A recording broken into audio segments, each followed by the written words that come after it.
Hey Marietta, so I'm back with chapter 13, Pia Orphans. On a Monday afternoon, a few days before Christmas, Pia was casting a sleeping infant into a crib when she looked up to see Sister Ernestine enter the baby ward and started towards her. She covered the baby with a blanket and waited for the sun to reach her. Suddenly on edge, it was the first time she ever seen Sister Ernestine in the ward, and she couldn't imagine why she was there. Had Pia done something wrong? With Sister Ernestine, it was hard to tell, and she didn't dare ask. The last thing she wanted was to be locked in the basement again. Luckily, Mother Joe had let Pia out of the dungeon like room after the dungeon like room after 4 days, but it felt like she was in there for an eternity.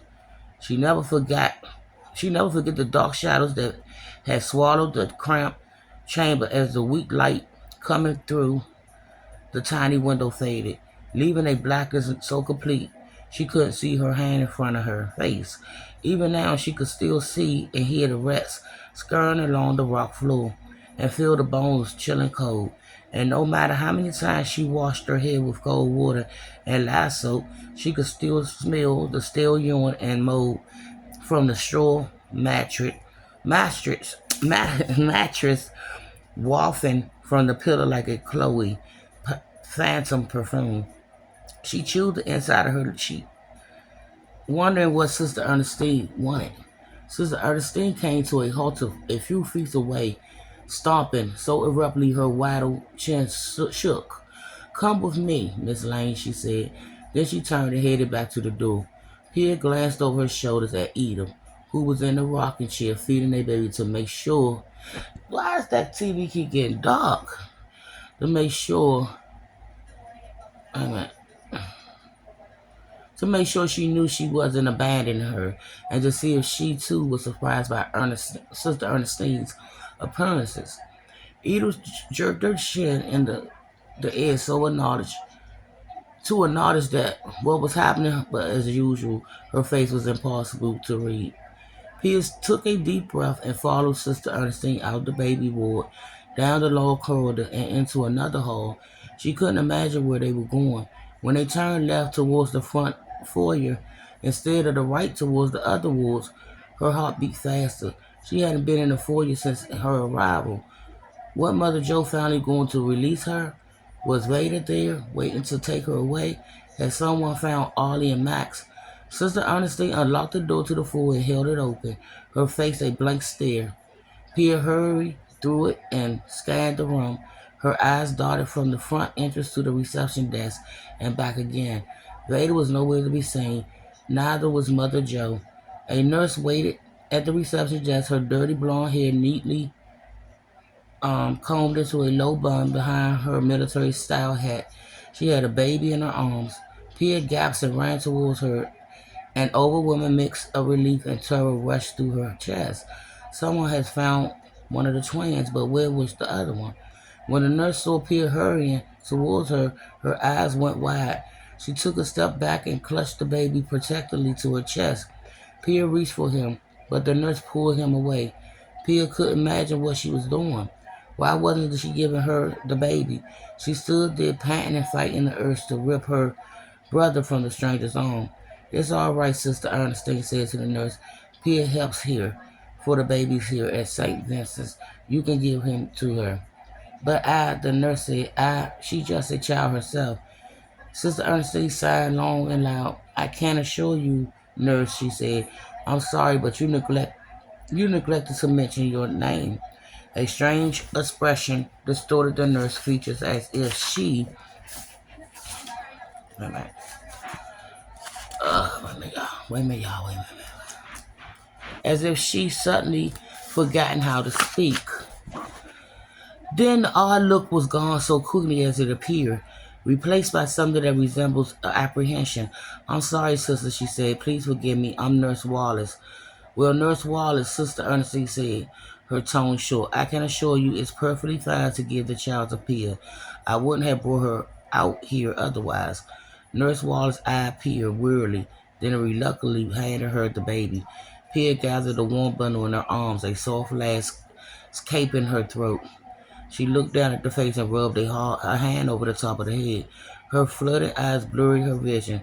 Overcome with relief that one of her brothers was alive, she paused for a moment to take it in a miracle before asking about the other one. To breathe in a sweet scent and feel the weight of his body in her arms. She blinked back her tears so she could see his features more clearly to figure out it was Ollie or Max. She went to kiss his forehead, then she stopped. A note pinned to the baby's blankets read, "The mother of this child died of the flu last night. She was a Romanian beggar." Pia gasped and examined the baby closer. Her horror gnawed growingly. Growing, his eyes were haze, not blue, and the corner of his lids turned down. His nose was too wide and his chin was too pointed. Her stomach dropped and her legs nearly gave out. It wasn't Max and it wasn't Ollie. She gaped at the nurse, panic stricken. "This isn't my brother," she said, her voice quaking with fury. "Who are you and why would you play with such a cruel trick on me?" Nurse Wallace recalled, staring at Peter as if she lost her mind. "Miss Lange," Sister Ernestine barked, "apologize this instant." She took the baby and addressed the nurse. The baby woke up and started to fuss. "I'm sorry, Nurse Wallace. I can guarantee you this is not our usual procedure. Sister Agnes is under the weather today. Otherwise, she would have been here to meet you and take the child. I thought Pia could manage it, but apparently I was mistaken." She gave Pia a withering stare. Pia's eyes flooded again. "I'm sorry," she said. I thought the baby was." The words got stuck in her throat and she couldn't go on. Nurse Wallace smoothed the front of her uniform and pulled at her collar with shaky hands. Then she straightened her shoulders and lifted her chin. I'm sick. Lift her chin, trying to maintain her professional composure. "I apologize for the confusion," she said. "I only know the boy's mother was in the country less than a year, and his name is Nicole. Was asked to bring him here, and that's the extent of my involvement." She glanced down at her uniform again, as if gathering her courage and clearing her throat. "But I have to say, I certainly never expected to be treated so rudely, especially by one of your orphans." She gave Pierre a disgusted look. "I understand completely, Nurse Wallace," Sister Ernestine said. "I have no idea what's gotten into Miss Lange, but I can assure you she wasn't misuse. She won't misuse you again." She looked down at the baby in her arms and adjusted the blanket around him. Her face red, her temples pausing in and out. Pia couldn't tell if she was furious or embarrassment. And right now she didn't care. It took all her strength not to fall to her knees and sob. "Well, I sure hope not," Nurse Waters said, "because I certainly didn't deserve it. I'm leaving now. Good day, sister." She started to turn away as if about to storm out, then changed her mind. Her face had suddenly turned hard-bitten, her minimal gray eyes full of cunning. "Before I go, I have to ask, have you thought about having Miss Lange evaluated for a mental disturbance? She seems quite um she seems quite unstable to me, maybe even prone to violence. Perhaps she'll be better suited to an institution meant to help people like her." Pia's mouth fell open and panic ignited her chest. Why would the nurse say such a thing? Was it possible she had learned about the strange things she felt when she touched people? Had the nurse discovered the horrible things she'd done?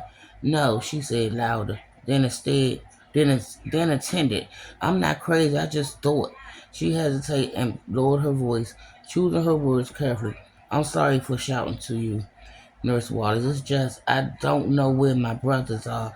You see, and I thought, well, it doesn't matter what I thought.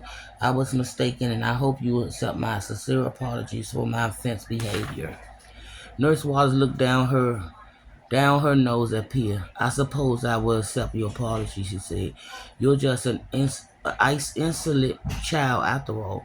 But just so you know, more than likely I'll be coming back here to help other orphans at some point. And if I see another outburst like that, I have no other choice but to talk to Mother Joe about recommending you for a mental evaluation." Pia dropped her eyes to the floor. "Yes, ma'am," she said. "Thank you for accepting my apology, ma'am." "You're welcome," Nurse Wallace said, She pulled at her collar again and regarded Sister Ernestine. Now, if you'll excuse me, sister, I must be on my way. I hope next time we meet it will be under better circumstances. I'm sure it will be, Sister Ernestine said. Thank you for bringing in the poor boy. We'll take good care of him. Nurse Wallace nodded, then turned, marched across the foyer, and went out the door. Sister Ernestine scolded at Pierre, her expression murderous. What in the devil is wrong with you, Miss Lange? You scared that poor nurse half to death. Haven't we taught you anything about proper behavior? The baby in her arms woke up and started to holler. I'm sorry, Sister Ernestine, Pierce said. It won't happen again. She held out her trembling arms for the baby. Here, I'll take him back to the ward. Sister Ernestine made another disgust face and passed the boy over to her with a little care as she gave a sack of potatoes. Get on with it, then, she said. And if I hear so much as one more cross word out of you, I'll make sure Mother Joe sends you to the loony bin myself. Yes, Sister Ernestine, Pierce said. I'll behave from now on. I promise. She held the crying baby against her chest and turned to leave, struggling to stay upright, afraid she might fall into a sobbing heap on the floor. When she was alone on the other side of the foyer door, she buried her face in the baby's soft neck and wept with him. Their falling wines filling the empty hallway. Okay, y'all. Oh, I'll be back with chapter 14, Bernice. Why am I reactors?